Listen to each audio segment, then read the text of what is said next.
Matthias Filippo, Will Ashcroft, Aaron Cadman, Elijah Sardis, Bailey Humphrey, Jai Clark, George Wardlaw, Harry Sheasel, Aaron Cadman, Cam McKenzie, Oliver Hollins, Josh Weddle, Braden George, Jed Buslinger, Ed Allen, Elijah Hewitt, Lewis Hayes, Max Gruski, Mitch Sapkowski. The list goes on and on and on. Where will these guys go? Find out right here, right now, in my Scoops AFL Phantom Draft. And where will they officially go? The AFL Draft, tomorrow night, Tuesday night, and Wednesday afternoon. Please subscribe to my channel for all your AFL draft content. AFL information, trade rumours, and results. The best content going around. Your number one source for all your AFL draft information and more. Hello everyone, and welcome to a very special video here where I'm going to go through in full detail my final Scoops AFL Phantom Draft. Obviously with the draft starting tomorrow night, then on Tuesday, and the rookie draft on Wednesday afternoon, 3 p.m. Victorian time. I'm going to mention my full Phantom Draft, up to 37 picks, and some other players in contention. But first, please subscribe to the YouTube channel right here. AFL information, trade rumours and results if you haven't already. And multiple guests on the show, draftees, AFL players, coaches, etc. Craig McRae, Jaden Stevenson, Xavier Dersma, Marcus Bonampelli, Sarah Rowley, Matthias Philippou, headlining the draftees with Ruben Ginbey, Oliver Hollins, Josh Weddle, Oliver Northam, Mitch Sapkowski. I butcher that all the time. Sorry, Mitch. And some other guys. There's Braden George and some others as well. I had about 10 draftees on. Now, let's start off with my Phantom Draft from the top. So, yeah, as again, guys, please subscribe if you haven't already. Now, my final AFL Phantom Draft, I've done this based off what I'm hearing and some other moves. Now, Aaron Cadman, people say, will the Giants bid on Will Ashcroft to make Brisbane match bid at pick 1? They'll match no matter where it is. But I'm not hearing anything of GWS selecting Will Ashcroft to bid on. So therefore, with pick 1, I've got the Giants selecting Aaron Cadman, which is obviously they're going to pick Aaron Cadman. It's just more whether they will bid on Ashcroft or not. And I have them not. So I pick 2, which is North Melbourne. I've got them bidding on Will Ashcroft, which Brisbane obviously match. So then that makes pick 2, Brisbane, Will Ashcroft. Pick 3 and 4, the Roos will have. I've got them selecting Harry Sheasel and George Wardlaw. That's all very easy and simple. Now, this is where it gets interesting. The Bombers pick, which will end up being at pick 5. Will it be Matthias Philippou or Elijah Sardis? I feel whoever they select here, the other will potentially fall to the Saints. And that's growing confidence that will happen. I'll give you the reasons why. Now, Matthias Philippou, I have the Bombers selecting. It's really line ball. So that would make Sardis fall to St Kilda at 10. Now, the reason I'm saying this is because I don't see Gold Coast selecting Philippou, and I don't see Hawthorn selecting Philippou, or Geelong, or West Coast. And the same with Elijah Sardis. I think Hawthorn would be a chance to take Sardis. Geelong and West Coast wouldn't. Definitely not West Coast and Gold Coast. So Sardis could slip all the way to the Saints. Now, at pick 5, I've got Matthias Philippou. Excitement machine, self-confident man, great individual, great person, funny person too. And I see him going there. Bonampelli, 5 comparisons he's got. And if he lives up to that, he'll be absolutely amazing. The X factor of this year's draft. So that's mine for pick 5. Essendon will be Matthias Philippou. Pick 6, I've got Gold Coast selecting Bailey Humphrey. I think this one will be almost a certainty to happen. Providing Essendon don't take him at calls, I think Gold Coast man will be Bailey Humphrey, the Victorian. Small midfielder forward, can kick a bag of goals and get a lot of the ball as well.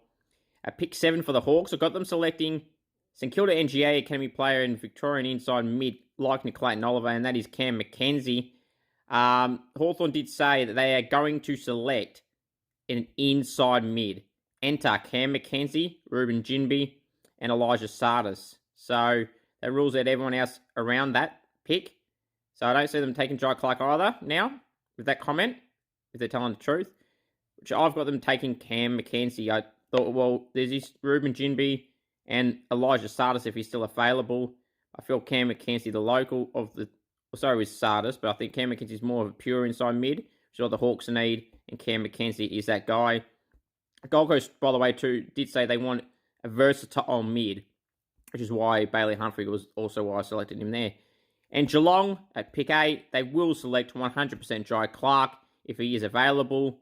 Pretty self-explanatory why. They've likened him to Joel Selwood type player. He's a Geelong Falcon.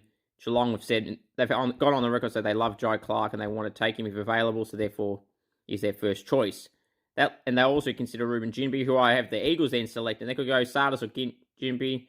I thought, I think they'll go Ruben Ginbey, the local player.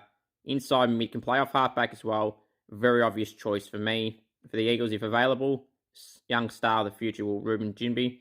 At pick 10, I got the Saints getting the slider, Elijah Sardis. Pumped for this move. This does happen. Philippou or Sardis, whoever we get, I'll be a happy, happy man. And Sardis from Victoria is all 186 centimetre mid, 80 kilos. Be a great player for the future, whatever club he's at. And I've got him at Saints as pick 10, and the Saints will be happy to have him as well. So as I said, I see Elijah Sardis falling to the Saints pick, and they have met with Elijah Sardis more recently as well. So we want to keep an eye out on there. So we move to Carlton. Now, by the way, I've got to say this off the top. I'm not factoring in live trading. Bidding, yes, matching bids and everything like that on Father Sons and the Academies type plays, but I'm not taking into effect trade. So pick 11, which will be Carlton. I've got them taking Ollie Hollins, two-way runner, got a good pace on him as well, good kick of the ball. We've been heavily linked to Carlton and the Bulldogs. That's the two clubs he said he's met with the most when I interviewed him. It's pretty obvious that he's going to go to Carlton because Carlton has said they don't need inside mids. Ollie Holland is not an inside mid, but they want a different type of mid. Enter Oliver Hollins. That's pretty obvious for me. The Bulldogs will want him, but they won't get him. Unless someone from the top 10 Carlton think is too good to not take, then they'll take Ollie Hollins. Then at pick 12, the Bulldogs, I've got them making a bid, placing a bid on Brisbane father-son Jasper Fletcher. Obviously, the Lions will match. They may have to go into deficit, but they may be, again, doing live trading to stop that from happening. So then, therefore, Brisbane will obviously match. Pick 12 will be Brisbane's, and they match the bid for Jasper Fletcher. Now we move on to pick 13 for the Western Bulldogs. I've got them selecting Jed Buslinger, a WA key defender, the best key defender in this draft by a fair bit. He would be considered at the Eagles' first pick at pick 8 as well if Ruben Ginbey was gone. If the Eagles desperately need key defenders as well when McGovern's gone soon. Barras is still there, but Hearn's gone after the end of next year, so they need some plays in that area. And why not get the local guy? But the Bulldogs, I've got them taking them. They need more key defenders. Now, I did say in one of my previous videos that they don't need to select them, but they got options, but their options are terrible. They lost Lane Cordy. They gained Liam Jones. So from a numbers point of view, they gained. They didn't lose anybody. But from pure skill and talent point of view, Alex Keith is on the decline. He wasn't even in their side much of the year. Ryan Gardner and some of their other options, to be honest, aren't exciting for me as well. For me at all, if I was a Dogs fan. Jed Buslinger, though, would be a great get for the Western Bulldogs. Now, the Eagles are pick 14 in the West Coast. So I got them selecting local talent Ed Allen. The bolter of this year's draft wasn't even in contention for the top 20 a month or two ago. There's a potential to go in the top 10 as well, Ed Allen, according to some. Again, local doesn't mean that's why I'm taking him, but he's one of the next best options there. Mid-forward, got a bit of height about him. I think this would be a good move for the Eagles. Pick 15, Melbourne, long link to Matt Jefferson. That's who I have them selecting, a young key forward from Victoria. They've had Ben Brown. Tom McDonald's always injured. Sam Wiedemann's gone. They brought Josh Shuckey in his depth. Matt Jefferson. Jacob Van Ruin, who they could partner up with Matt Jefferson for the next 10 years to come. I've got them selecting Matt Jefferson. Pick 16, the Swans. They may trade this pick, but again, as I said, not considering live trading. Got them selecting WA young gun and inside mid bull, Elijah Hewitt. Swans want more mids, and if Elijah Hewitt is still available, it have to be a no-brainer to select Elijah Hewitt. Pick 17, the Giants. I got them selecting Charlie Clark, small forward from Victoria. I think he was averaging 19 possessions a game this year in the NAB League and kicked over just under 2 goals a game. So I think he kicked 39 goals actually. So Rupert Getter would be for the Giants. Need some more small forward options with Toby Green, Bedford, and now Charlie Clark potentially. Pick 18 at the Pies. I got them selecting key forward / backup ruckman from South Australia, Isaac Killer. Some will say it's a bit early for him. I disagree. I think he's good talent. Very versatile. The Pies need key position forwards more than pretty much anybody, or maybe North Melbourne and Collingwood. Although the rest of their field's pretty well stocked in every area. The ruck, key forward areas, probably they need bolstering. I know they brought McStain, but Keeler could be a great option there. Pick 19, I got the Swannies picking Braden George. He bags a 5 and 6 earlier in the NAB League before he done his ACL, unfortunately, mid-season from Victoria. Explosive forward that can push in the middle a little bit, mainly up forward. That'd be a good pick for the Swans, and he wouldn't play next year, though, because of the ACL injury. Multiple picks in a row, pick 20 and 21 for the Giants. I got them first selecting Josh Weddle, intercept defender, around 190 centimetres. I could go well there. At pick 21, I got the Giants selecting Mitch Subkowski. Mitch, I got that right now, mate, I hope. Yeah, you know, someone that can play a few positions, plays a mid as well. Very handy player is Mitch. Played with the likes of Jai Clark and Ollie Hollands, was feeding it out to them. So he'd be a good get for the Giants to bolster that midfield where they lost Taranto and Hopper. Pick 22, I've got the Eagles selecting Ollie Houghton, small midfielder forward. Kick some goals as well. Pick 23 for the Western Bulldogs, I've got them selecting Lockie Cowan from Tasmania. You can play off half-back as well, and Bulldogs need to bolster there. Outside of Dale and Daniel, that back line is pretty weak. So Lockie Cowan could improve that half-back line crew. Pick 24 for the Bombers. If there's no Biff Alawan Davey Jr., they'll get a player. And I've said that player being Henry Huswaite. Tall player, utility, can play multiple positions. Will be a good get for the Bombers. Pick 25 for the Roos. I've got them selecting key defender from Victoria, Lewis Hayes. They desperately need key position players, and their down defence is one area they need to bolster. Lewis Hayes will be their future key defender with Ben Mackay for a long time if they select him. Pick 26 for the Hawks, Max Kruski. Can play multiple positions, half forward, half back. And plays a key position player as well. Will be a great gift for the Hawks who they've met. At the next pick, at pick 27, I've got the Pies selecting Jacob Ryan, a taller player from South Australia. Pies have been heavily linked to him. I'll see them taking him if available. The Crows might try and get a pick, trade a pick in that range to select Jacob Ryan, local boy. But I think the Pies will swoop him. Get it? Pies will swoop in to get him. I got the Bombers then matching a bid from West Coast at this selection for L1 Davey Jr., which the Eagles have put a bid. Bombers will match. Essendon select L1 Davey Jr.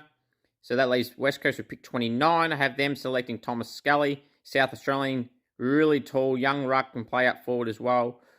They need some players in there outside of Nick Nat there, so that's a young player they can have for the future. Pick 30, I got Collingwood selecting Jacob Constanti. A smaller player, can play it forward and a bit in the mid. I see him being someone that Collingwood look at. When I've had Craig McRae, they always said they love to bolster their small forward department. Obviously now they brought in Bobby Hill, still got Jack Ginnivan, Jamie Elliott, but he plays a bit more taller. So Jacob Constanti could be a young player for the future as well.